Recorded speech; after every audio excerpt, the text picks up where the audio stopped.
High বন্ধুরা, বলো তো আজকে কি মাছ এনেছি। মাছটা দেখে বলো তো সবার মাছটা কিন্তু চিনেছি না।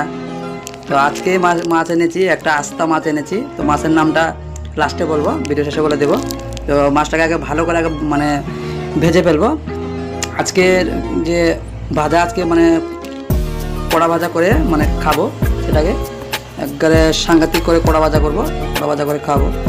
তো এটাকে ভালো করে আগে ভেজে নেবো, আমি নিজেই ভাজাভাজি করছি। দেখুন গাইস, বলো এবার বলো যে এটা কী মাছ হতে পারে। ভাজা তো অর্ধেক হয়ে গেছে। এবার দেখি কেউ মানে কমেন্টে বলতে পারো কি না কী মাছ হতে পারে। এই যে আস্তা মাছ এনেছি। তো আরও কটা পিস আছে, তো সেটাকে আর দিলাম না একসাথে করে, এতে জায়গা মানে হবে না তার জন্য। তো আমাদের মাছ ভাজা অর্ধেক হয়ে গেছে, কাছে গেছে। আর কিছুক্ষণ বাকি আছে, মানে পুরোপুরি লাল করে মানে সেটাকে নামিয়ে ফেলবো। দেখুন গাইস, ভাজাভাজি হচ্ছে। এই যে আমাদের ভাজা মোটামুটি কমপ্লিট। আজকে মাছ ভাজে দিয়ে ভাত খাবো। অন্যান্য সময় তো মাছ দিয়ে এখানে ভাত খাই, আজকে মাছ দিয়ে খাবো, ভাজা দিয়ে খাবো। এই যে এখন নামিয়ে ফেলবো। তো বন্ধুরা, ভিডিওটা যদি ভালো লাগে প্লিজ সাবস্ক্রাইব করে দিও, আর কমেন্ট করে বলো যে মাছটার নাম কি। ঠিক আছে,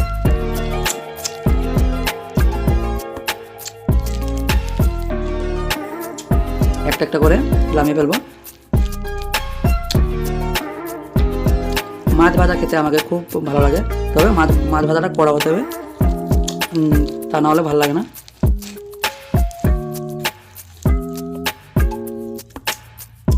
আমি নিজেই ইয়ে করছি, তো হাতে আছে মোবাইল, আবার এক হাতে আছে ছেনি, তার জন্য অসুবিধা হচ্ছে।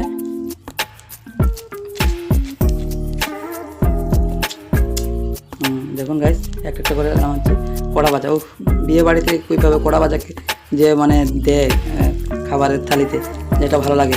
তো আমি ভাবলাম নিজে আজকে ভাজি করে খাবো, তার জন্য নিয়ে আসলাম। এই যে লাল টকটক, এটা একটু মানে আগে ঠান্ডা করতে হবে, আধা ঘন্টা বা ঘন্টাখানিক মতো ঠান্ডা করলে কী হবে, মাছটা পুরোপুরি মানে শক্ত মানে হার্ড হয়ে যাবে। তখন মানে কাটাকুটি মানে কাটা লাগবে না, কাটাও লাগবে না। আপনারা মানে ইচ্ছা মতন মানে খেতে পারবেন, কাটাকুটি আবার চাবিয়ে বিলার মতন চাবুক চুবুক করে খেতে পারবেন। আমিও খাচ্ছি, আপনাদেরকেও দেখাচ্ছি। 3 পিস আছে, 3 পিসও মোটামুটি হয়ে গেছে। একটু আমি মনে করছি বাকি আছে। এটা হলো লেজটাকে দুভাগে করে নিয়েছি, ভাগ করে নিয়েছি।